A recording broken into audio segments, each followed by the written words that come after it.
Hey guys, welcome back to Olson's Garage. So for today, Kyle and I are gonna rebuild some forks and we're gonna make the suspension actually work and not be really, really tight, because I think what's happening is our top clamps, both of our clamps are too tight and it's not allowing our forks to actually go up and down. So stay tuned to see more. Okay, so we got the front tire off, we got the rear tire off, but that's for a different project. We got the front tire off, we got everything taken apart, so you have to take off your front wheel, you have to take off your caliper, and then there's these pinch bolts here. You have to loosen, obviously, the top and the bottom, and then we'll take a pry bar, and we'll pry in here, and these will pretty much slide right out. But be ready to catch them, because they'll come out and hit the ground, and I did that on this bike, so we learned from our mistakes. Yeah, right in here with the pry bar, open this up a little bit, and they slide right out. And it's just that easy every time you go to do it. Damn. That's pretty easy. And I'm mechanically inclined. So next off, we're gonna have to drain the fluid out. So we'll pop this cap off, both of them. We'll hang them upside down, let them drain out. And then we'll start taking this stuff apart. So these came apart pretty nice. Surprisingly. Mine did not. But I think what we're going to do instead is we're going to take a flathead, hang these things upside down, and drain them from this little hole.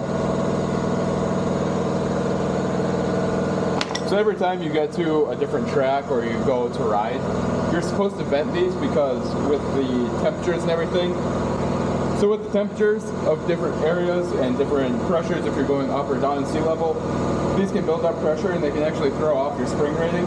For the way I ride, it doesn't really matter, but if you're good at this can make a difference. So always make sure you vent this. But it makes a really nice drain hole too. Can't you see? Kyle, are there any oil in your forks?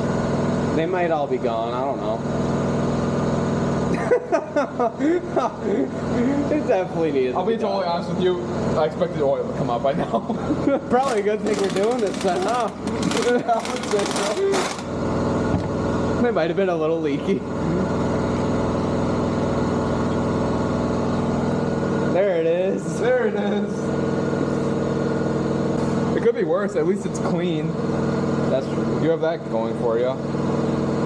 Okay, so what I learned from doing my forks is that there's a clip in here that you have to take out. And what I saw on some YouTube videos where a guy just reefing on this thing, and I was like, oh cool, that's how you do it. No, there's a clip in there. Take the clip out. You will wreck stuff. So this is the wrong way to do this. But if it works, is it the wrong way? Yes, it's still the wrong way. Get the right tools. Be smarter than me. We'll take a flashlight here, and I'll show you guys the clip that I'm talking about is in there. Hopefully you can see it. It's a little metal piece. It's the same color as the seal, so it might be hard to see. But I'll grab a pick and we'll dig that out of there, and then these things will just pull apart.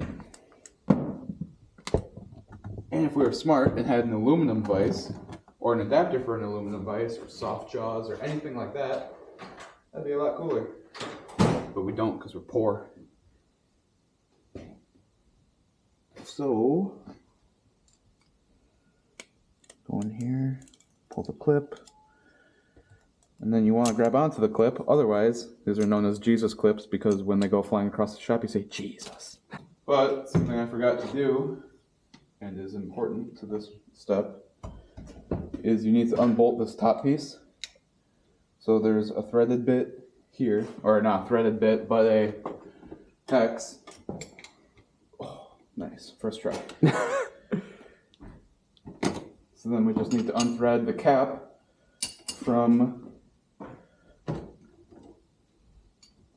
the piston, or the piston rod, or whatever you feel you want to call it. Ooh, hopefully. There we go.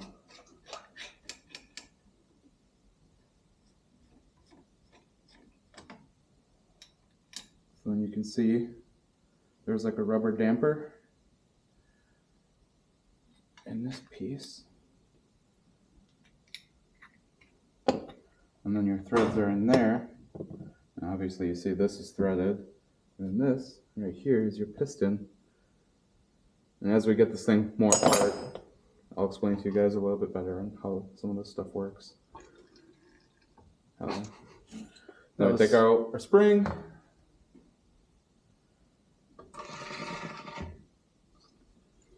So essentially this is how your piston works. So this is where you get your dampening from on your compression stroke. And so in the cap here, there's a little, you see that screw that you twist to make your, is it compression or rebound? I can't remember right now. But the screw acts on this rod here and makes the orifice that the oil flows through either bigger or smaller to allow more or less rebound or compression. And then on the other side, you can see on the bottom here, there's another adjuster that's for your rebound or compression, I don't remember. But essentially it's the same thing. So that screw lowers or raises a rod and allows the oil to flow through faster or slower.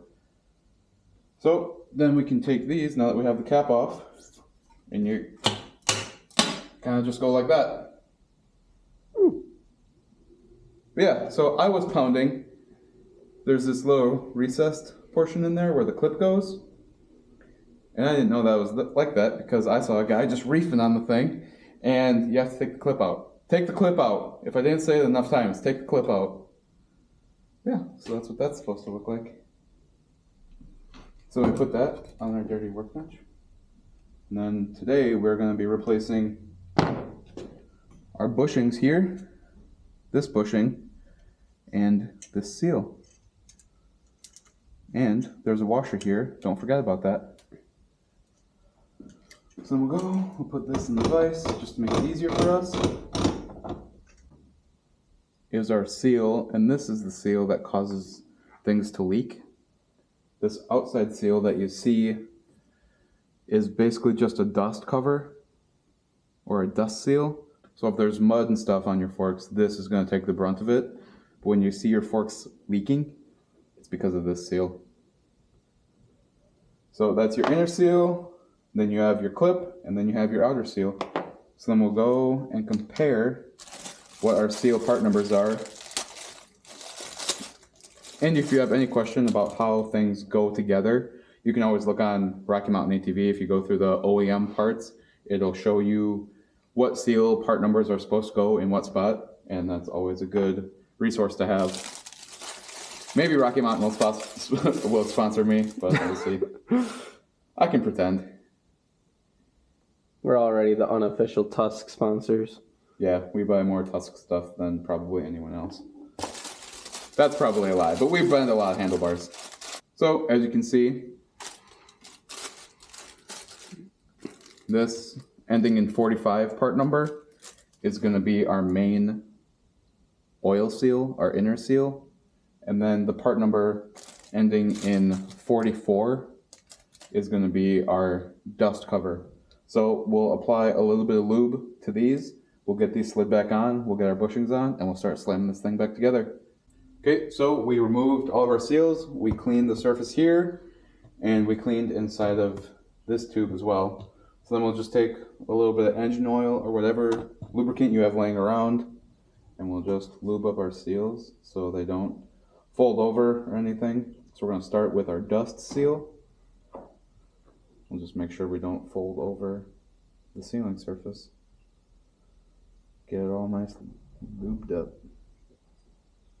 So you want to be careful about it because it's very easy where you can fold the seal over.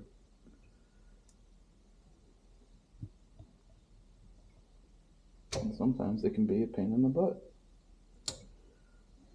So you want to make sure that you don't wreck the spring either, because this is going to be what tightens your seal against your fork as it slides up and down. So if you wreck this in any way, get a new rebuild kit or get a new seal at least. So we got that one on. We'll throw on our main oil seal. Take a little bit of engine oil and we'll just lube this up as well.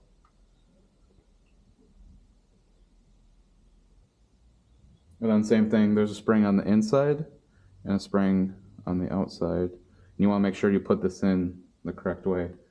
So this inside spring, obviously, it's going to go on our fork like this.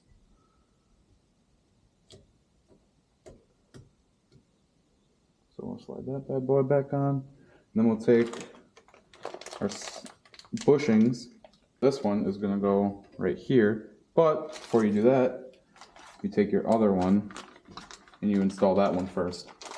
So this one, you can see the bushing material is going to be this gray stuff. So you can see that this piece is going to be sliding, it's going to be held firm in this tube on the bottom side. So this will be riding on this tube on the inside, and then this one is going to be to line up this part of the fork to this part. So we'll put this one on first, slide that over, and then we'll install this one. Just like that. We'll take a little bit of lubricant, we'll ride it, slide it all over. Just make sure everything is nice and lubed and you're not wrecking seals and bushings right off the bat. So we'll go, kind of go around this one, and we'll slide it in some of the lube. Just like that. Wipe off our hands and we'll start reassembling this thing. So we got everything lubed up, so now we're going to take the top part of our fork and just slide it over. We'll get everything kind of lined up in here. And this is where our seal installer is going to come in handy. Our super cheapo seal installer, and we'll take the 45-46 size, put these on, get these snapped into here.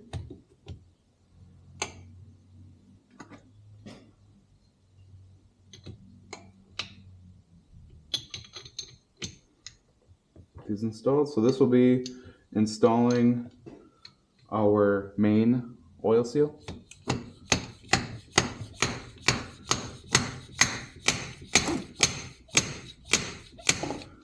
So then you go until it bottoms out, and then in here you want to make sure that the recessed spot for our retainer, you want to make sure that you can see all the way around it, and you want to make sure that it went in smoothly. If you're slamming on this thing trying to get those in there, you might have a problem. You might want to take it back apart and see what's going on. So in this one, everything went in fairly smooth. So we're going to take our clip, we're going to place it in there, and then we're going to send this seal home, and then we'll start refilling this thing. Ooh, that really go in that easy? It just snapped in. I can't believe that. Usually you gotta fiddle around with a pick and you kind of gotta work it around, but I heard it click and it looks like it's pretty much all in there, which is awesome. That never works like that. Usually things never go that smooth. Never go that smooth. I shouldn't have said that because now our next one's gonna fight us. Probably because I'm gonna do it, so. Yeah, so then we go and we take this one, and this one you kind of want to, probably really don't even need this driver. Pretty much just push this thing in there like that. Make sure all the way around it's nice and in there, and we're good to go. That's it. So now you got your new bushings and seals in here. So then we'll go through the procedure of making sure our oil level is correct and putting everything back together. So we're going to let Kyle do the next one, and I'll show you guys how to refill these. So stay tuned. All right, guys, so we're back. We got all of our seals in, both the forks. Everything's all good. Make sure that you check your seals. Make sure you're not putting the old seal back in. Not saying anything like that would ever happen. It did. We did it. So make sure you're putting the stuff back together correctly. It's very easy to get parts mismatched.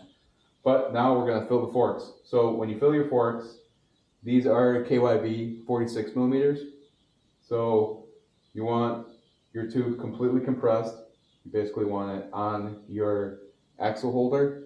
All right, so like I was saying, we filled up this fork. We made sure that we were able to bleed and everything. So then we're going to show you guys on this fork. So stay tuned. Okay, so there's a tool that you can buy that you can thread onto here for when you're doing your piston priming, or you can just wrap a wire around these threads and you can use this to prime it up and down, but these don't even recess very far, so realistically you could just use your fingers, but we ended up using this piece. So now we're going to take some of our Yamaha suspension oil, which is KYB 5-weight, and this is the recommended stuff, or you can use a bunch of other, like a Bel-Ray, or you can use the Honda 5-weight, whatever you want to use, just make sure it's the right spec. So we're going to go dump some of this in here, and then we'll start measuring.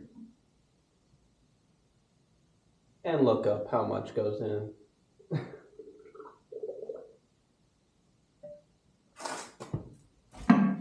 Yeah, so like Kyle just referred to, the spec for this bike being an 02, the spec is 135 millimeters from the top here to our oil level. And there's a tool that you can buy that'll suck out to the perfect amount, but we're using a caliper set at 135 millimeters, and then we're just going to dip it in similar to a dipstick and check our level that way. So to bleed out the air from your piston, basically just run this thing up and down a bunch of times until you start to feel some resistance similar to that.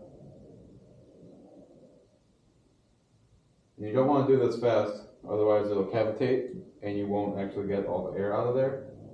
I'm not hearing a lot of bubbles anymore.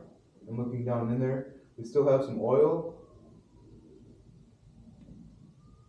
but you want to make sure that you're checking, because if you don't put enough oil in initially, you'll basically start to suck air again, and then you got to go through this entire process. So it looks like we're a little bit low, so we'll top this off. So we'll pump this up and down a couple more times, just make sure that we have all of our air bled out. And right now it's feeling pretty good. So give this a second to sit. Looks like our oil level is going to be really close. That'd be money. That would be sweet, because then we can leave the other container unopened. So we'll set this thing to 140 and we'll see how high our oil level is, and then we'll set it to 135 and make sure it's right on spec.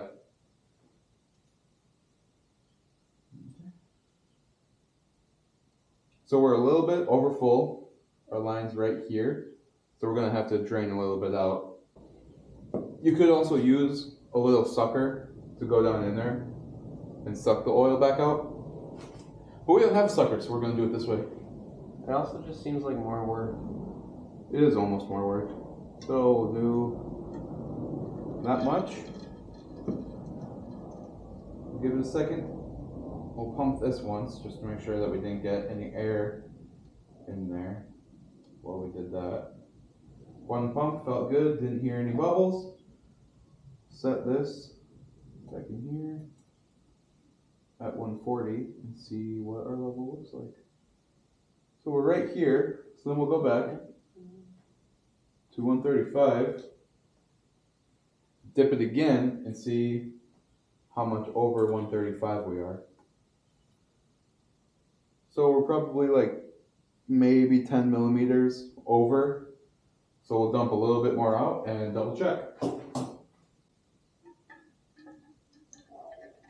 That felt like the perfect amount. Pump it. Set this back to 140. Pump this again, just make sure don't have any air bubbles in there.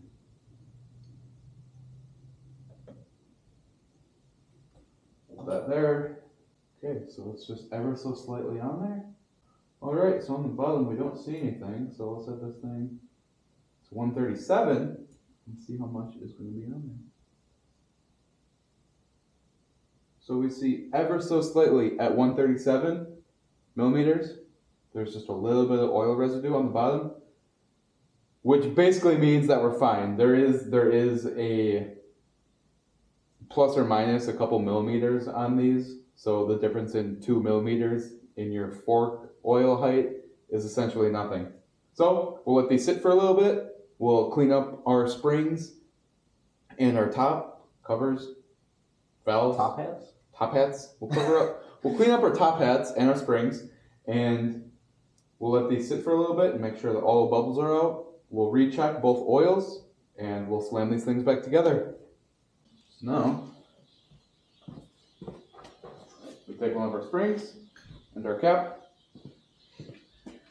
and we try not to make a huge mess. Actually, I might need you to do, help me do both of them. So we're gonna go, essentially. What? Let's get this up already, because this has to come all the way to the top.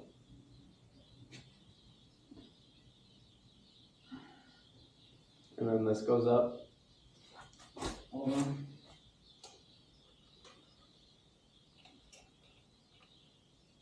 Okay. So we'll keep that above there. I'm going to screw in our cap to here. We take our 19 on the top and our 17 on this part here. It's all aluminum, so you gotta be careful. You don't want to over tighten these. So we'll go to our Guten Tight spec. Click. And this is ready to go. So then we take our fork tube. If you want to pull that up, Kyle, we'll go up till there. And essentially we're going to hold our tube and run this around.